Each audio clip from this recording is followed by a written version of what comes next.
Abay, oo naman. Hindi pwede din na niya kahit magharap kaming dalawa. Isama na niya yung batalyon ng mga abogado niya. Sasabihin ko sa kanya na mukhang salapi ka. Totoo yun. Alam nyo, ayoko lang magsalita. Pero yung sakit na nararamdaman ko sa puso ko, tinatawad ko na sila. Grabe boss, no? Pinagdaanan mo. Nung kinasal po ako, pinakasalan ko yung anak niya, yung asawa ko. Hindi po basta milyones ang ginastos ko, milyon-milyong dolyar ang ginastos ko para sa kasal namin. Hundreds of millions.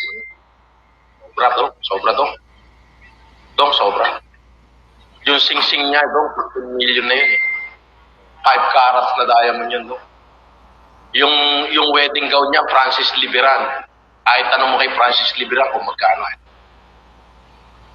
Yung 250 na bisita niya na hapon, naka-in-house yun sa Manila Pen at saka dito sa Heritage for 4 days. Halos pinasarado ko ang 2 malalaking hotel noon sa 3 araw na kasal namin. Nung nakulong ako ni Honey, wala. Hindi siya para sa akin. Na-visualize ko noon. Pinakita na nandiyan sa panaginip niya. Anak, kapag ginawa mo yan, mawawala sa'yo ito. Mawawala sa'yo ito. Alam mo, sabi ko, stop it. Naglalalaglag, nagyangangaw pa lang ako dito sa EDSA noon eh. Tinawagan ako ni Mayo, pag di mo tinigil yan, I need divorce. Sabi ko, so, send me the papers, I'll sign it. But I will not stop what I'm doing. Ayan, joke.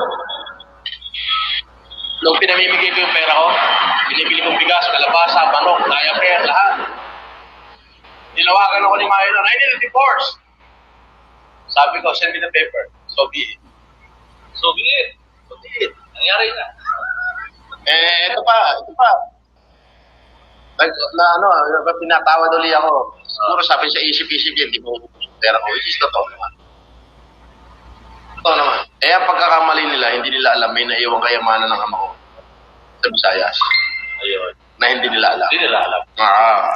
Yun ang hindi nila. Yun ang naiwan sa Visayas ng akin.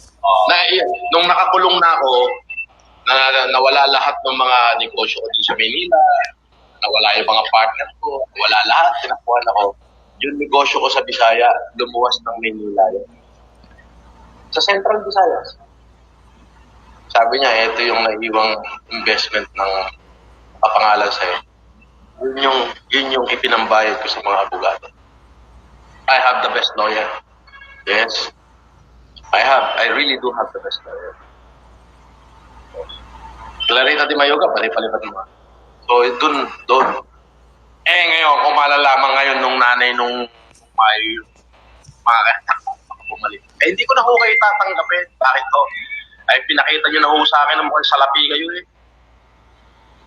Hindi ko na ho ikukwento lahat ng ating nakaraan. Kayo ko pinapatawad. Hindi na kayo makakamalik sa akin. Why?